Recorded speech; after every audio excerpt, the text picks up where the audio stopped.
নমস্কার বন্ধুরা, welcome to unicorn. তো গাইস, এই ভিডিওতে আমরা কথা বলবো Kolkata night Riders related updates নিয়ে, স্পেশালি ফিল সল্টকে নিয়ে। সল্টের বদলে কে আসতে পারে? গুরবাস আসবে নাকি কেএস ভরত আসবে? কিরকম কি প্ল্যানিং হতে পারে টিমের? টিমকে কতটা এফেক্ট ফেলতে পারে সল্টে চলে যাওয়া? সেই সবই আমাদের এই ভিডিওর একটা মেন আলোচনার টপিক। তো আই থিঙ্ক এনজয় করবে ভিডিওটা, লাস্ট অব্দি দেখতে থাকো। আমাদের চ্যানেলে প্রথমবার এলে আমাদের চ্যানেলটিকে সাবস্ক্রাইব করে তার পাশের বেল আইকনটাকে অবশ্যই অন করে দিও। তো Phil Salt Kolkata night Riders team ছেড়ে দেশে ফিরে গেছে, দেশে ফিরে যাচ্ছে, যাই বলো না কেন। তো সেখানে ছেলেটা ইমোশনাল করে দিয়ে চলে গেল। তো ফিল সল্ট কালকে একটু রাত করে পোস্ট করে দেয় আমি কেকেআর লিখে তার ইনস্টাগ্রামে কিছু স্পেশাল মোমেন্ট এবারের আইপিএল থেকে তার জন্য, তার ছবি দিয়ে, এবং সেখানে ওটাই তার বিদায়ী পোস্ট বলতে পারো কলকাতাকে নিয়ে। তো সেখানে কলকাতা টিমকে বিদায় জানিয়ে সে চলে যাচ্ছে, যেরকমটা তোমাদেরকে কালকেই জানিয়েছিলাম। এবং তার নিচে আমরা বরুণ চক্রবর্তীকে কমেন্টও করতে দেখি যে hey Salty, will miss you champ, all the best for the upcoming games. Even Shreyas আয়ারকেও আমরা সল্টকে নিয়ে স্টোরি দিতে দেখেছি চ্যাম্পিয়ন লিখে। তো সেখানে ফিল সল্ট ভাই ইমোশনাল করে দিয়ে চলে গেল ভাই। এবং তার সঙ্গে কেকেআর এর কিছু ফ্যান পেজের এডিট দেখছিলাম, সেগুলো আরো ইমোশনাল করে দিচ্ছিল। হোপফুলি কলকাতা নাইট রাইডার্স এর অফিসিয়াল পেজ থেকে সল্টকে নিয়ে একটা ভালো করে তারা ভিডিও পোস্ট করবে, এটা এক্সপেকটেশন আছে। তো কি আর করা যাবে, তার ন্যাশনাল ডিউটি এটা। ইংল্যান্ড ক্রিকেটের বোর্ড অবশ্যই বলেছিল যে তাদের প্লেয়াররা লাস্ট অব্দি অ্যাভেলেবল থাকবে, বাট একটা তো প্রথম থেকেই তোমার সন্দেহ ছিল, যখন থেকে সল্ট এসেছিল তখন থেকেই একটা তো ব্যাপার ছিল যে হয়তো যে পাকিস্তানের সঙ্গে সিরিজ আছে লাস্টের দিকে সল্ট অ্যাভেলেবল নাও থাকতে পারে, চলে যাবে হয়তো। বাট ঠিক আছে, কি আর করা যাবে। মানে এরকম প্লেয়ার খুব কমই আছে যারা এতটা কম সময়ে মানে ফ্যানেদেরকে এতটা ভালোবাসার মধ্যে ফেলে দিতে পেরেছে। এবং তোমরা জানোই, যারা আমাদের চ্যানেল প্রথম থেকে ফলো করছো, মানে এই আইপিএল এর একদম অকশনের সময় থেকে, অকশনের আগে থেকে আমি ফিল সল্ট করছিলাম। ইভেন ফিল সল্ট অকশনে আনসোল্ড যাওয়ার পরেও কিন্তু বারবার আমি বলে গিয়েছি কলকাতার ফিল সল্টকে দরকার। কারণ নয়তো কেএস ভরতকে খেলাতে হতো, রমনদীপকে সুযোগ দেওয়া যেত না, বা গুরবাসকে খেলাতে হতো। কেকেআর যে স্টার্ট গুলো পেয়েছে সেই স্টার্ট গুলো কিন্তু পেতো না সল্টকে না নিয়ে এলে, এবং টিমের ব্যালেন্সটাও এত ভালো হতো না। সল্ট আসায় কিন্তু টিমের ব্যালেন্সটা মারাত্মক হয়ে গিয়েছে। এই কারণেই প্রথম থেকে বলছিলাম যে সল্টকে দরকার। ইভেন অকশনের পর যখন আনসোল্ড গিয়েছে তখনও বলছিলাম যে মুজিব যদি না আসে তার জায়গায় সল্টকে নিয়ে আসে হোক। বাট সল্ট আসে, তবে হঠাৎ করেই জেসন রয়ের জায়গায় আসে, জেসন রয় নাম তুলে নেয়। বাট কি রিপ্লেসমেন্ট সাইনিং ছিল, আলাদাই শাইনিং ছিল ভাই।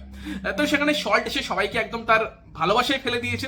এবং সেটা শুধুমাত্র সল্টের ব্যাটিং এর জন্য না, সল্ট তো মারাত্মক ব্যাটিং করেছে, দুর্দান্ত স্টার্ট দিয়েছে। অনেকদিন বাদে লিনের পর একটা ওই টাইপের মানে বিদেশি ওপেনার আমরা দেখতে পেয়েছি। তবে তার পাশাপাশি সল্টের যে ডেডিকেশন, টিমের প্রতি যে ডেডিকেশন ছিল, সল্ট কেকেআর এর ব্যাজের জন্য খেলছিল, এবং সেটা মাঠের মধ্যে আমরা দেখেছিলাম যে সবসময় নিজের 100% দিতে। নীতিশ রানা বলছিল মুম্বাই ম্যাচে আউট হবার পর সল্ট গিয়ে রীতিমতো তোমার ড্রেসিং রুমে রেগে গেছিল।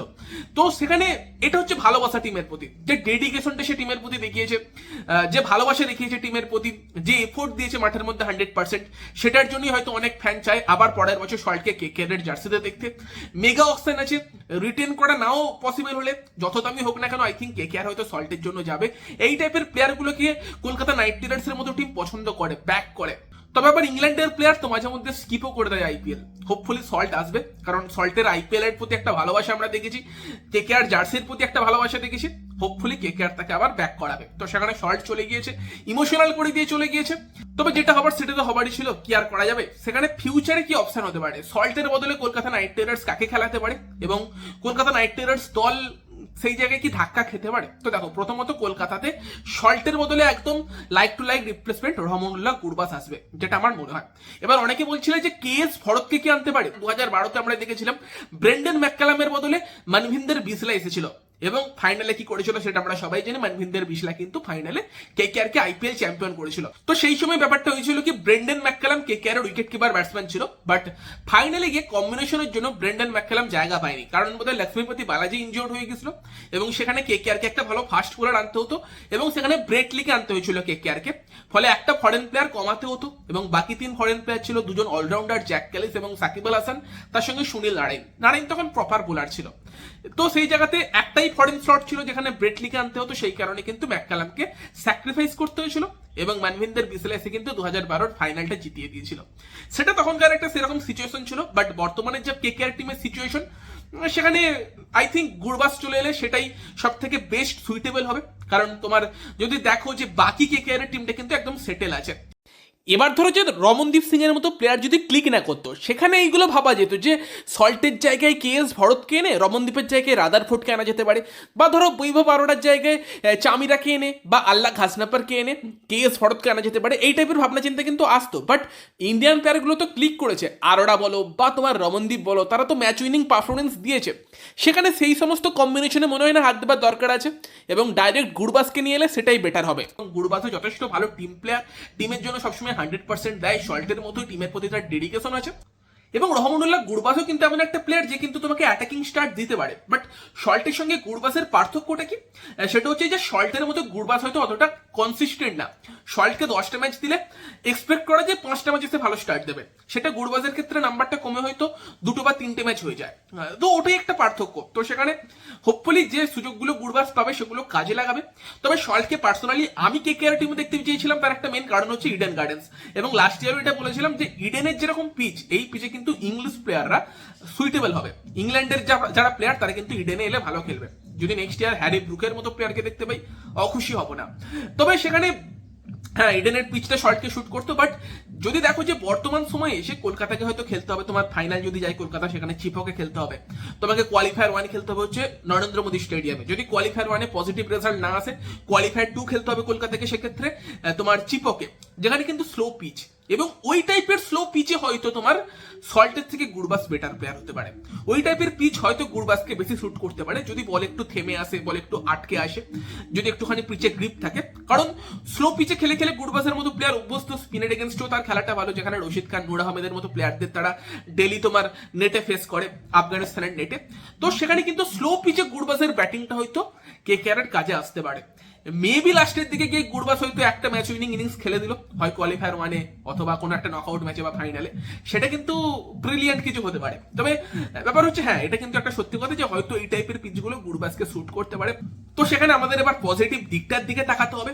সল্ট যথেষ্ট ভালো স্টার্ট দিয়েছে, দারুণ খেলেছে, বাট সে চলে গিয়েছে, এখন আর সেই নিয়ে ভেবে লাভ নেই। এই আইপিএল এর অন্যতম সেরা ব্যাটসম্যান ছিল সে, নো ডাউট সেই বিষয়ে। বাট সেই জায়গাতে গুরবাস আসছে, এবং হয়তো নরেন্দ্র মোদী স্টেডিয়ামে যদি তোমার একটু স্লো পিচে খেলা হয়, বা চিপকের যে পিচ, সেই পিচ হয়তো গুরবাসকে শুট করতে পারে। এবং যদি নকআউটে গুরবাস একটা ভালো ইনিংস খেলে দিতে পারে, বা যদি কলকাতা ফাইনালে যায়, ফাইনালে গিয়ে একটা ভালো ইনিংস গুরবাসের ব্যাট থেকে আসে, তার থেকে বেটার কিছু হয় না।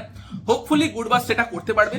যদি নাও করতে পারে, সেখানে কিন্তু বাকি যারা মিডিল অর্ডারের ব্যাটসম্যান, শ্রেয়াস আয়ার, রিঙ্কু সিং, নীতিশ রানা, তাদেরকে কিন্তু দায়িত্ব নিয়ে ম্যাচ জেতাতে হবে। সল্ট নারাইন তারা অনেক করে দিয়েছে, বাকি প্লেয়ারদের এবার স্টেপ আপ করতে হবে।